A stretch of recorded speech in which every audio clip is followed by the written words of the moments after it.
This week, the Antisemitism Awareness Act has finally passed. Now, there's a number of complexities around the passing of this bill. Where has the language and the principles behind it been derived from? Let's get into it together. The House passes a bill that conflates criticism of Israel with anti-Semitism. That is indeed one of the components of this bill. The criticism of Israel is deemed to be anti-Semitism. Double standards towards Israel is regarded to be anti-Semitism. And in a minute, we will talk through a curious aspect. One of the people that came up with the International Holocaust Remembrance Alliance's set of principles of what constitutes anti-Semitism himself says this oughtn't be utilized in a legislative context. It's a set of principles to guide us, not something that should be utilized for law. This is from antiwar.com. The legislation adopts the International Holocaust Remembrance Alliance, IHRA's definition of anti-Semitism, which lists drawing comparisons of contemporary Israeli policy to that of the Nazis as an example of anti-Semitism. The IHRA also defines anti-Semitism as applying double standards to Israel by requiring of it a behavior not expected or demanded of any other democratic nation. I suppose an example of that would be that if you believe that the United States is a settler colony or Australia is a settler colony, you would have to hold them to the same standards that you might hold Israel to. Currently, there are no actions, military or otherwise, are there, by Australia or the United States of America that could be compared to, for example, Israel's actions in Gaza. But in a sense, you can see what this is designed to do. The IHRA are ensuring that we know what anti-Semitism is and that anti-Semitism should be prevented. But what's common and has been common in the last few years during the pandemic is under the auspices of protection, legislation has been passed that ostensibly is there to protect people from being persecuted, whether that's vulnerable people during a pandemic or ethnic, racial or religious minorities during times of an apparent rise of anti-Semitism. What we have to be aware of is the potential for this legislation to be deployed to control, persecute, imprison and shut down free speech. I guess that's an important aspect of this conversation. And also denying the Jewish people their right to self-determination by claiming that the existence of a state of Israel is a racist endeavor in and of itself. Matt Gaetz pointed to another part of the IHRA's definition that lists claims of the Jews killing Jesus as an example of anti-Semitism. The gospel itself would meet that definition under the terms of the bill, he said. Tucker Carlson and Charlie Kirk had a little online conversation about that and agreed that the whole of the New Testament potentially would become hate speech under this new definition. Let's have a look at some articles that further help us to understand this complex idea. The first one's by Lee Fang. Kenneth Stern, an anti-Semitism expert who helped develop the IHRA definition of anti-Semitism, has since criticised efforts to enshrine the definition into law. There was never any idea that this would be used as a de facto hate speech code on campus, Stern told the Times of Israel. He wanted to train police officials on it and so forth, but to curtail speech on campus in particular is something that was never contemplated. Presumably, part of the function of this bill is to control, curtail, interrupt and disrupt ongoing pro-Palestine activity on various university campuses. A debate over the appropriate bounds of free speech has roiled the Republican Party since October the 7th. For years, conservative pundits and politicians had claimed the high ground on free speech, accusing the left of suppressing conservative voices and ideas in the media and on college campuses. Many of those same figures on the right are now pursuing the repression of anti-Israel speech with equal vigor. The article continues, the Israel-related legislation is just the latest saga of the American speech debate that has pulsated through political and media discourse in recent years. Over the last decade, left-leaning groups have attempted to suppress speech perceived as crucial of non-white minorities, transgender people, and immigrants. The Biden administration circulated plans for the Department of Homeland Security to police online content concerning racial justice under the banner of combating misinformation and hate. So on that basis, this is not a particularly unique piece of legislation, except in so much as it uses one of the religious doctrines which undergirds what was formerly known as Christendom, Western democracy. It is now newly defined as hate speech. And we now have to re-enter the debate of how humanitarianism rationalism and secularism undergird their ethics and morality, i.e., why is a human being sacred? Why is human life sacred? Why do we have to love one another and protect one another? All of these moral and ethical ideas assume a kind of religious position. And in this case, the word religious for me is in inverted commas, because even if you are an atheist and still claim that human beings, by virtue of consciousness or their sentience or their relationship to nature, have some kind of unique position, that ultimately is a religious paradigm, you would have to agree. Thank God for our commercial partners. They make our life better, and particularly in the case of True Lean's Everyday Wellness, which is an all-natural 9-in-1 powder that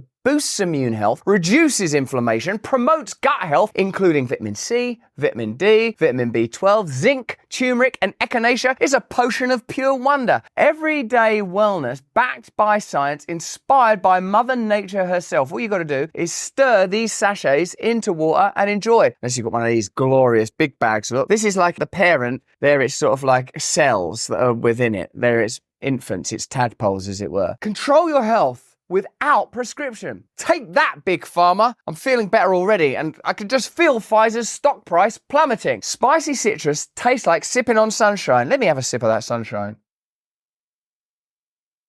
The inner light of the Lord is shining from within me. You can visit truelean.com, code BRAND25 for 25% off. Use the code BRAND25, get 25% off. They'll know we work. I tell you what it feels like. It's spicy. It gives you a zing. It's life itself. Now, I'm sorry, my brothers and sisters, my aunts and uncles in Europe, this is only available in the United States of America. If you get some of this, if you don't feel the benefit within 30 days, Truelean will buy it back from you. Even if the bag's empty, you can send them this empty bag. You could even put something in there. I don't know, a stool, a rabbit's paw. They'll give you your money back. That's how confident they are in this product. Try Everyday Wellness for yourself today. You deserve it. Truelean.com. Use the code BRAND25 for 25% off. Let them know I sent you. It works well for us. God, this stuff's delicious. I can't get enough of it, but then I have an addictive personality. Let's get back to the content.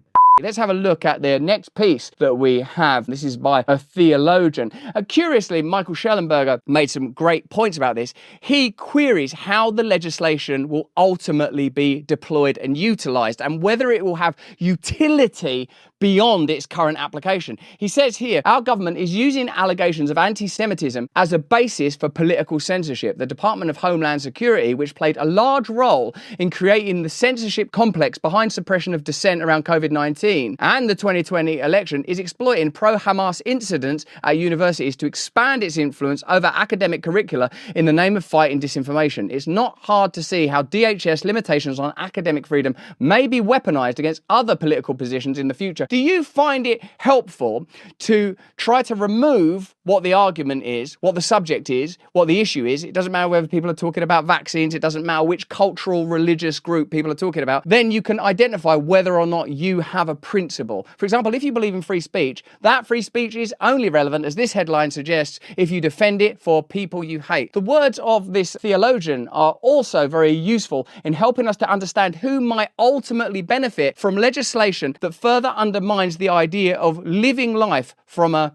religious, or in this case, of course, specifically Christian perspective. Christians know that some of this language, here he refers to the idea that Christ was killed by Jews, which of course is literally scriptural, and some would argue historical as well as liturgical language. Some of this language has been used throughout history as an anti-Semitic context. So here, Albert Mohler doesn't deny that that is an anti-Semitic trope, or has been used as one. Not that it fundamentally, universally is one, but that it has been used as one. At the same time, Orthodox biblical Christianity, even the simple preaching of the gospel, could be directly targeted by this kind of legislation or language. For that matter, by this loose logic, the entire New Testament can be targeted as hate speech. Just start with the Gospel of John. It's almost as if this definition has been constructed to serve the ends of liberal theology. It will be even more dangerous in the hands of modern secularists. And I feel that what the writer Albert Mohler is pointing to here is the potential that ultimately all of our ethical and moral and spiritual principles will will ultimately be stripped away until not only will we own nothing and be happy materially, we'll believe nothing and be happy spiritually. Without the possibility of choosing a path, surrendering, finding a God of your own understanding, which, as you know, in my case is Christianity. As of recently, I've been a Christian, how many minutes now? And already look at what we're into. The idea that that kind of ideology, theology, and scripture can be legislated against, even though perhaps Matt Gaetz was being facetious in raising it, is significant because is not ultimately the project of secularism and materialism the stripping away of divinity, the stripping away of our individual and communal connection to higher principles and our right to be born again, our right to change, our right to grow beyond the limitations of the material world, our right to seek atonement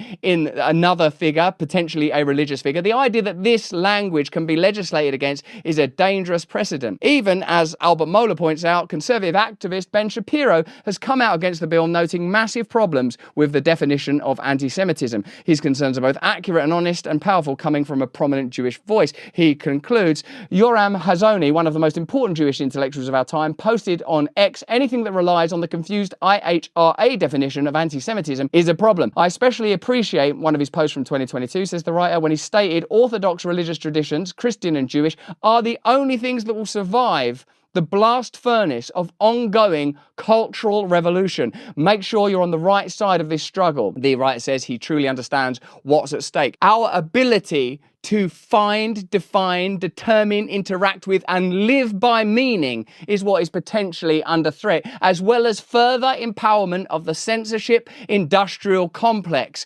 This empowers all the wrong forces within American and global political life. And the fact that this is just another one of these bills, just think of how many bills have just whisked through Congress in the last couple of weeks and been signed away. Section 702, $95 billion more for war. TikTok's banned now. All just whooshing through in a political torrent, in a smash and grab fire sale of policies. It seems to me something extraordinary is happening, and it's going to require new relationships, and it's going to require new alliances and a new emboldening of all of us as a community. But that's just what I think. Let me know what you think in the comments and the chat. Hey, thanks for watching. If you want to see more uncensored content where free speech can flourish, join our live stream. Click the link right here to watch the next video if you want to, or become a member of a growing movement. Download the Rumble app and you'll be informed every time we make a new piece of content. Stay free.